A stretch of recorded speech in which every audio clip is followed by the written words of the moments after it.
Hello everyone! Naku, alam niyo ba dito, meron tinatawag dito na pagkain na tungaw-tungaw. Ngayon, ito yung itsura niya. Ayan, oh. Ayan. Kuha tayo ng sample ng tungaw-tungaw. Ayan. Kay kulay blue na yung daliri ko kasi kakabukas ko.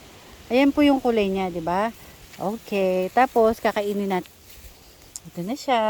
Kinakain to ng mga survivor. Yung mga walang makain pa habang naglalakad. Kanina pa ako kain ng kain pero titikman ko lang. Sarap. Tapos, pag kumain ko nito, ang pangalan nito dito tungaw-tungaw, pero pinalitan ko ng pangalan. Ginawa kong blueberry. Blueberry ng siruma. Kasi, pag ngiti mo kulay blue, ayan na yung ngipin ka, ah. Pero ang sarap niya. Habang naglalakad ka sa ganitong lugar, meron ka namang kinakain. Kaya iyan, kinakain namin ni Sister Odette. Na-addict na nga kami dalawa. Hey sister, ayan siya, makain. Pakita mo naman yung nakuha mong marami. Akala ko ipin ko pa. Yung mga maraming nakuha, ayan ang dami oh. Tapos yung ngipin mo sis, patingin ako. Sabi nila pampaganda daw ng ngipin to. Kaya mamaya, pag natanggal na yung kulay blue, para siyang fluoride. Naku, titibay daw ngipin nyo. Maniwala kayo.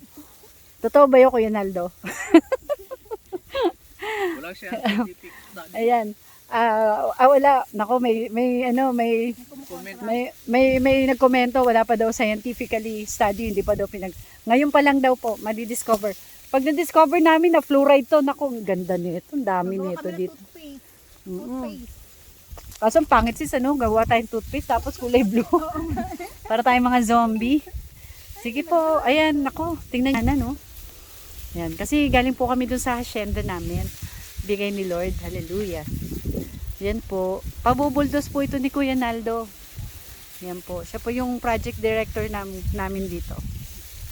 Kaya siya pong bahala dito. Ipapabuldos niya. Okay? Mga ka-anchor? Mga ka-anchor. Sama na lang kayo dito sa amin. Bye-bye.